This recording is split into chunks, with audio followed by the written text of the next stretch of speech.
Here we are down by the river again, and the tide has been at full flood and we're on the way out right now. So you can see from previous videos how far the water comes in. This is dropped off quite considerably. You can see on the slipway where there's debris, that's how high the tide come up.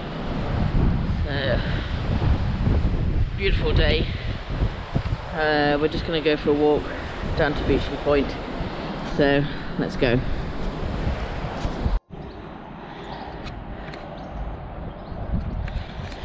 So we just walked down the path, followed the river is in that direction, so we just come for a little stroll down this pathway, just enjoying the sunshine and the warm weather.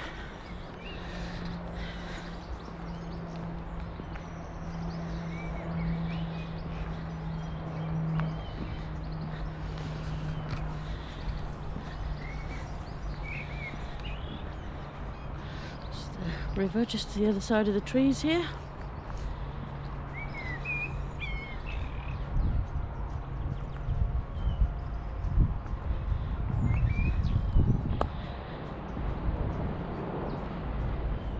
It's just a nice little stroll, listening to the birds.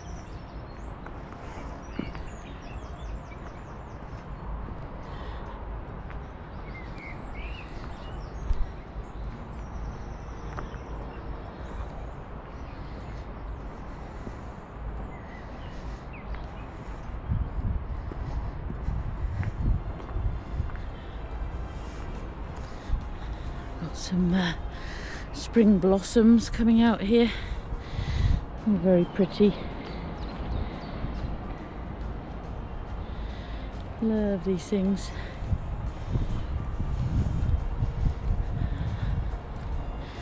After the long winter, I think spring is just brings smiles to people's faces, makes people's demeanour completely different. People are a lot happier.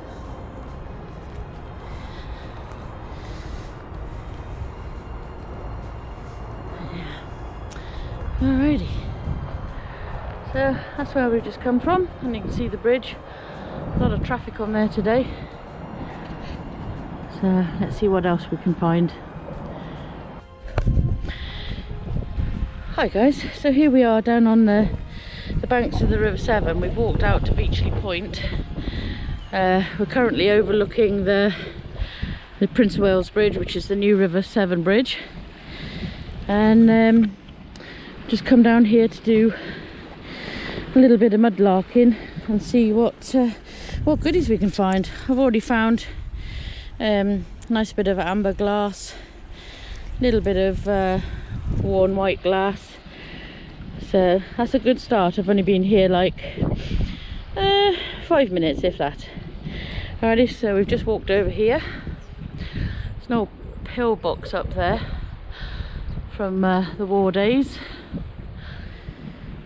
so I shall bring you along once we finish looking over this beach and see what finds we can find. So we'll be back without further ado. So we're finished with our one little beach. Now we're going to continue walking down the bank.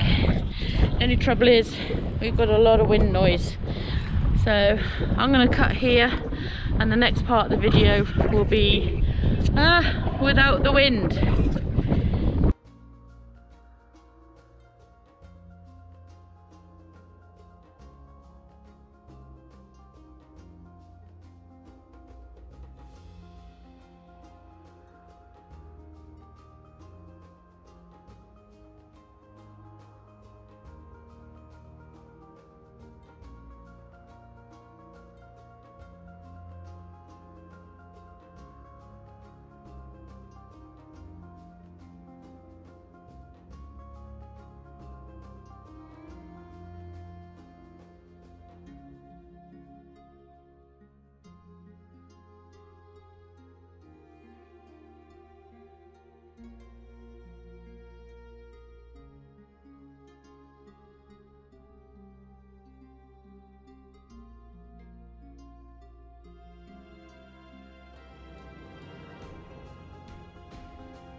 We've come to the end where we can safely walk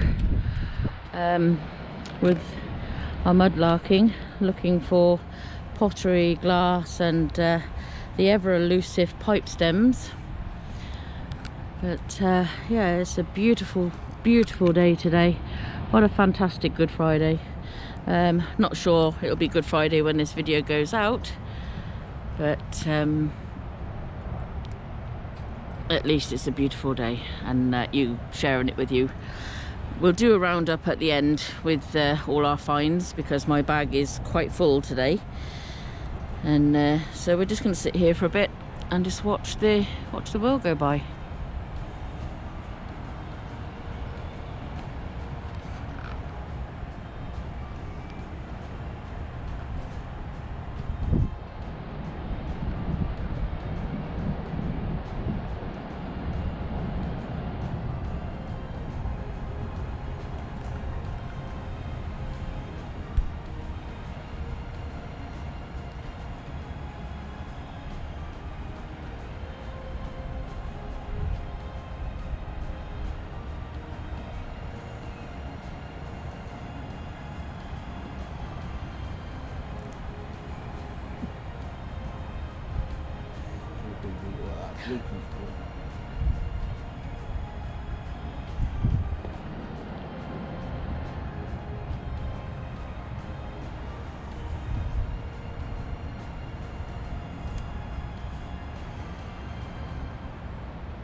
So we're gonna make our way back down the beach and see what other finds we can find, with the sun being at a different angle on the way back.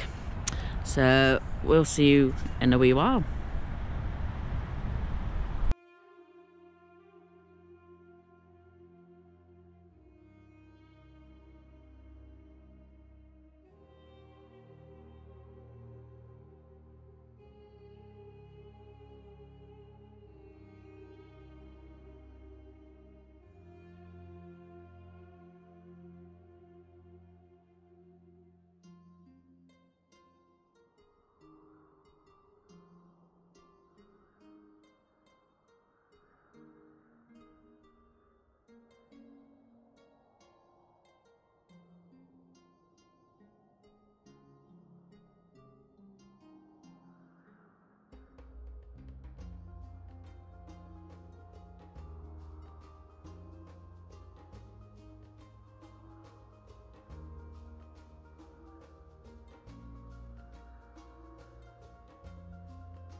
When Sir Francis Drake brought a cargo of tobacco to England from New York, from the New World in 1573, it triggered a demand for the clay tobacco pipes that he had seen used by the Native Americans. After the death of Queen Elizabeth, James I realised that smoking was the opportunity to raise taxes. In 1604, King James published a paper entitled Counterblast Tobacco. This was followed firstly by the tax on tobacco that at the time was all imported. As entrepreneurs began to respond to the demand, King James then extended the state of influence over tobacco in 1619. The controls included a ban on tobacco growing in England, an order that all tobacco must enter via London, and an order that all pipes were to be made by a group of Westminster-based pipe makers through a royal charter. The period of the English Civil War disrupted the formalised pipe manufacture, and as a result, the charter in London was forfeit. The restoration of Charles II in 1660 triggered a return to normal business for the London pipe makers and a revised charter in 1663. Bristol, meanwhile, had established itself as a competing hub of pipe production. Records show that apprentices being trained by Richard Berryman and his wife, whose name was Anne, in 1619 was one of these. John Wall was a master employing apprentices by 1630, and by 1652 Richard Berryman and 24 other pipe makers established a pipe makers guild that required any boy who worked for the master to be apprenticed. Guild membership was a public indicator of skill and quality. Pipe makers used an impressed or an embossed marking on the pipes as a means of demonstrating both. The early days of pipe making were dominated by the use of apprentices serving a master pipe maker before moving on themselves as independents or as masters. As a forerunner of the trade unions, the guild organised key labour industries, and tobacco pipe makers were no exception. The importance of the status of the pipe makers was emphasised by the ability to become freemen of the city, with the ensuing benefits apprenticeship records provided. Insight into who's who at the time, while available inventories illustrate the wealth of early pipe makers.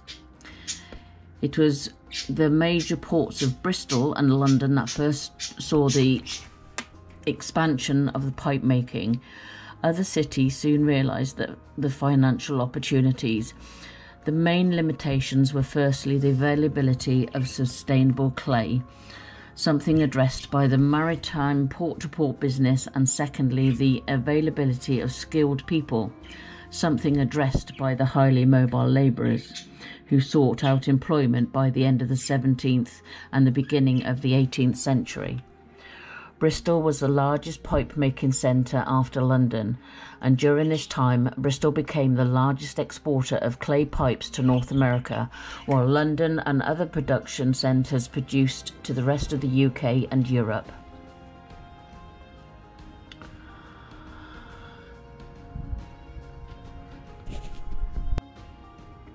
After a little more research, I found this little clip, and it says the earliest known research to pipe making in Bristol occurs in November 1619, when one Richard Berryman took John Wall, son of Thomas Wall, a Bristol goldsmith, as apprentice.